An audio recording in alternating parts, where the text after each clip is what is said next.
At 9:17 p.m. on May 1st, 1990, Pamela Smart was sitting in a school board meeting, visible, accounted for. A room full of witnesses watching her raise her hand. At that exact same moment, a 15-year-old boy she had been sleeping with for 4 months was crouched in the dark of her husband's living room, waiting. She had told him what time Greg would come home. She had told him which room to hide in. She had told him exactly what to do. And then she went to her meeting and built herself an alibi, while her husband walked through his front door. True crime, dark stories, and the kind of cases that keep you up at night, all things I'm mildly obsessed with. And based on the fact that you're still here, so are you. And if you're new here, we drop a new case every other day. Real stories, real investigations, no fluff. Hit subscribe so you don't miss the next one. It takes 2 seconds and it means everything to a small channel like this. Okay, let's get into this. Pamela Ann Wojcik was born on August 16, 1967 in Miami, Florida, and grew up in Derry, New Hampshire, a mid-sized town about 30 miles north of Manchester. From the outside, she was exactly what small-town America tends to admire and reward. She was pretty, ambitious, well-spoken, and driven in a way that stood out. She was a cheerleader in high school. She was involved in student activities. She was the kind of young woman who moved through the social world of her community with a confidence that made people pay attention and want to be near her. She went on to Florida State University, where she studied communications, a degree that fit her natural instincts perfectly. She knew how to present herself.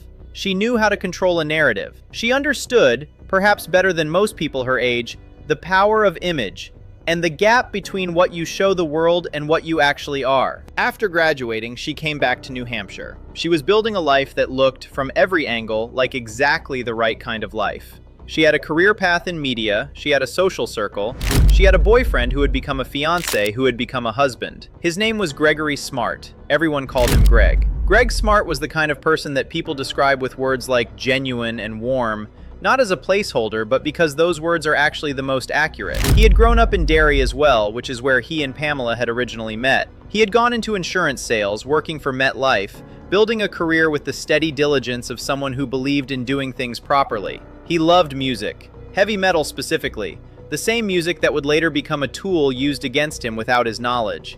He loved his dog, a golden retriever named Halen, named after Van Halen. He was 22 years old when he married Pamela on May 7, 1989. He was 24 years old when she had him killed. The early months of their marriage looked fine from the outside. They moved into a condo in Derry. Greg was working.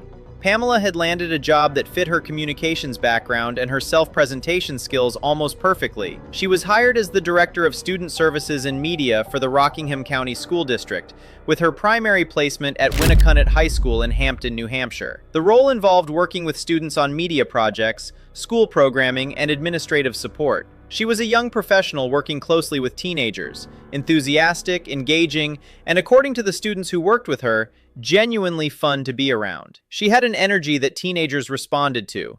She didn't talk down to them, she treated them like peers. She made them feel seen and special and chosen. Among the students Pamela worked with most closely was a 15-year-old boy named William Flynn. Everyone called him Billy. Billy Flynn was a sophomore at Winnacunnet High School, a teenager from a regular family, not particularly remarkable in any specific way, the kind of kid who moved through school without drawing enormous attention in either direction. He was into music. He was into his friends. He was 15 years old and entirely unequipped for what was about to happen to him. Because what was about to happen to him was not a normal teenage relationship. It was not a mutual attraction between two people who happened to be at different stages of life. What Pamela Smart did to Billy Flynn, methodically, deliberately, over a period of months, was grooming. And it worked completely. It began with music. Pamela made sure Billy knew she was into the same bands he loved. Heavy metal, Guns N' Roses, Motley Crue, the same soundtrack that defined his social identity and made him feel understood in a way most adults never bothered to try. Then it became conversations, long ones. The kind where a 22-year-old adult makes a 15-year-old feel like the most interesting person in the room. She confided in him. She asked his opinions. She treated him not like a student, but like an equal. Like someone whose thoughts and feelings and presence genuinely mattered to her. She gave him access to parts of herself, or at least parts of the version of herself she was carefully performing, that made him feel trusted and important and chosen by someone older and more sophisticated than anyone he had ever been close to. What Pamela Smart built with Billy Flynn over those weeks and months was not a relationship. It was a trap. She was a 22-year-old school employee in a position of professional authority over a 15-year-old child, and she used every tool available to her to make him emotionally dependent on her. Psychologists who have reviewed cases like this describe the pattern precisely: the manufactured intimacy, the special treatment, the gradual erosion of boundaries until the target can no longer see where the manipulation ends and genuine feeling begins. By the time Billy Flynn understood how completely she had made herself the center of his world, it was already done. She had him. And that was when she introduced the next part of the plan. The story she told Billy over the course of weeks went like this. She was trapped. Her marriage to Greg was suffocating her. She wanted to leave desperately, but a prenuptial agreement would leave her with nothing. Greg was controlling, she told him. Greg was dangerous. If she tried to walk away, she told this 15-year-old boy, she was genuinely afraid of what Greg would do to her. She took a man described by everyone who actually knew him as decent and kind and gentle, and she turned him, in the mind of a teenager who trusted her completely, into a monster, into a threat, into someone who stood between them and the life together she had convinced him was possible. She made Greg Smart into a problem that needed solving, and then she looked at Billy Flynn and made it clear who she expected to solve it. The ask, when it finally came, was not a sudden demand. It was the inevitable conclusion of everything she had carefully constructed over months. If you love me, this is what love looks like. If you want us to be together, really together, without hiding, then Greg cannot be here anymore. She framed it as the only path forward. She framed it as protection. She framed it as the most profound thing one person can do for another. She made murder sound like devotion. Billy Flynn was 15 years old, and he said yes. He recruited 3 of his friends: Patrick Randall, 17, who would enter the condo with him; Vance Latime Jr., 16, who would drive; Raymond Fowler, 17, who would also be in the car. These were not hardened criminals. These were teenagers from New Hampshire who had been pulled into something none of them fully understood by a 15-year-old who was himself being manipulated by an adult woman. Billy obtained a .38 caliber revolver. The plan was set for May 1st, 1990. Pamela's alibi was arranged. She would be at a school board meeting that evening, visible, accounted for, in a room full of witnesses, miles from the condo she shared with Greg in Derry. She told Billy that the condo door would be accessible. She told him which room to wait in. She told him what Greg's schedule looked like, when he was expected home. And then, on the evening of May 1st, 1990, Pamela Smart went to her meeting. Billy Flynn and Patrick Randall entered the condo and waited in the dark. Vance Latime and Raymond Fowler stayed outside in the car. Inside, 2 teenage boys sat in the home of a man they had never met, in silence, waiting for him to come through the front door. Greg Smart came home from a work meeting that evening. He walked through the front door of his own home, and 2 boys were waiting for him inside. Patrick Randall produced a knife. He forced Greg to kneel on the floor of his own home, and Billy Flynn, a 15-year-old boy who had been told this was love, raised the .38 caliber revolver and shot Gregory Smart once in the head. Greg Smart was 24 years old. He died on the floor of his condo in Derry, New Hampshire. The boys took some jewelry on their way out, staged to look like a robbery. Then they got in the car and drove away. Across town, Pamela Smart was at her meeting, building her alibi, waiting. And that's where the whole story cracks open. When Greg's body was discovered, the initial response from law enforcement was to treat the scene as a robbery gone wrong. The staging had been reasonably executed: the stolen jewelry, the appearance of forced entry. For a brief period, investigators worked the case as though an unknown intruder had killed Greg Smart for valuables and left. But something about Pamela Smart's behavior at the scene and in the immediate aftermath made investigators uncomfortable in a way that is hard to fully articulate, but very common among experienced homicide detectives.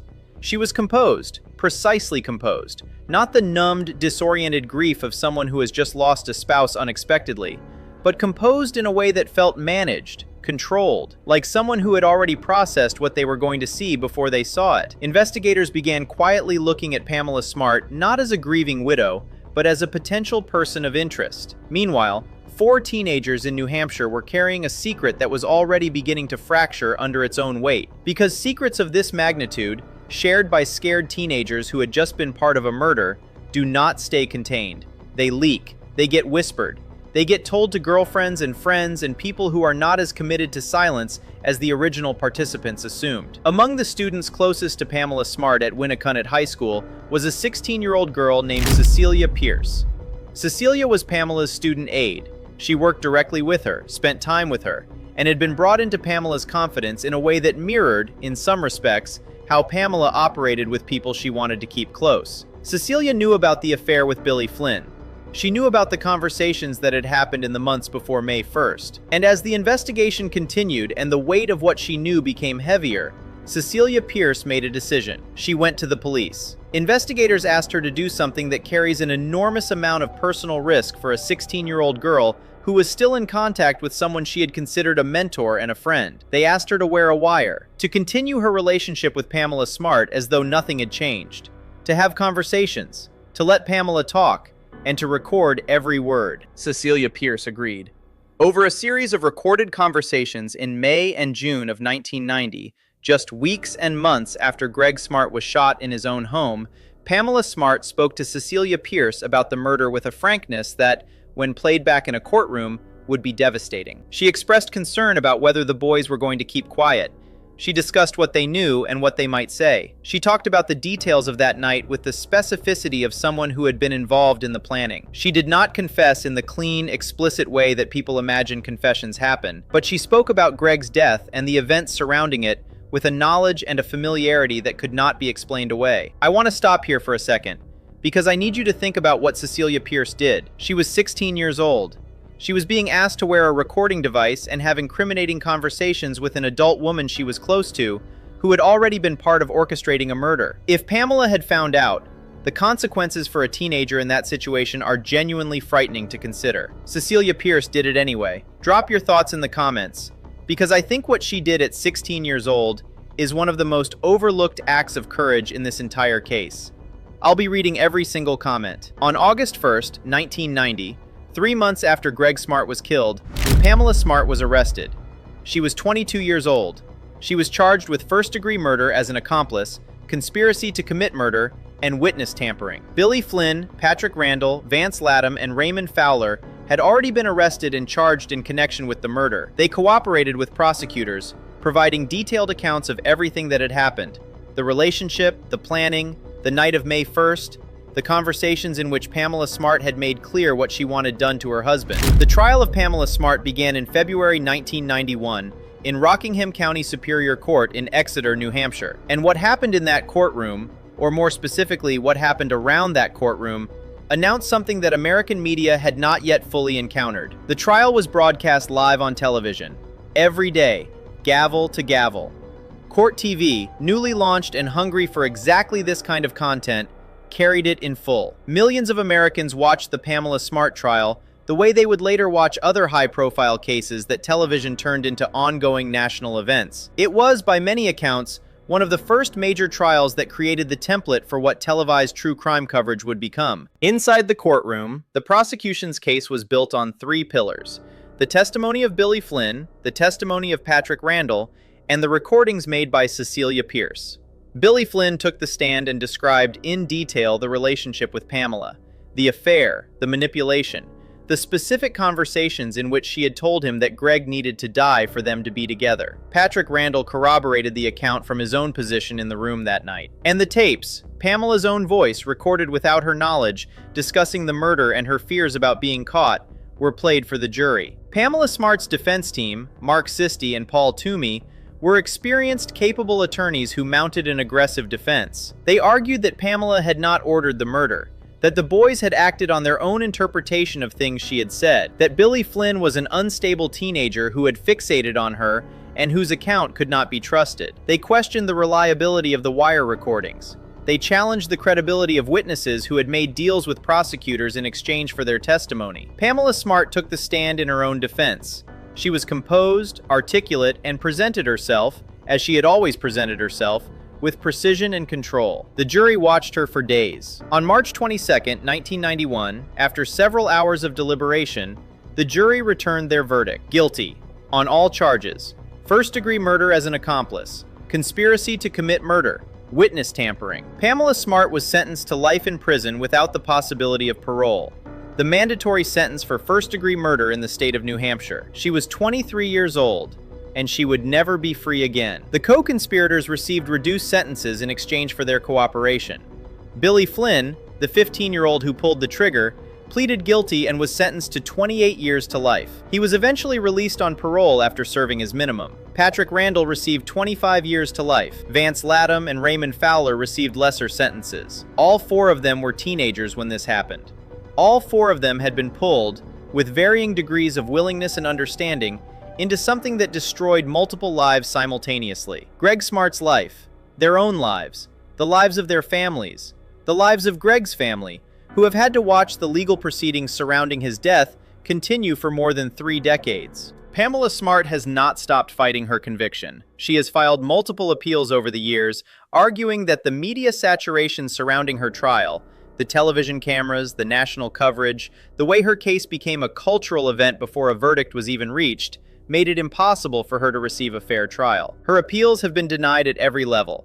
She has been held at multiple correctional facilities and is currently incarcerated at Bedford Hills Correctional Facility in New York. She continues to claim that while she had the affair with Billy Flynn, which she acknowledges, she did not instruct him to kill Greg, that the boys acted on their own, that she is not responsible for what happened on May 1st, 1990. The courts have consistently found otherwise. Greg Smart's parents, Bill and Linda Smart, have attended proceedings related to this case for decades. They have spoken at hearings. They have given interviews.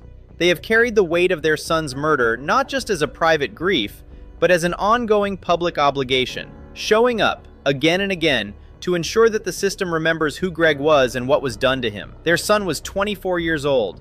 He had been married for less than a year.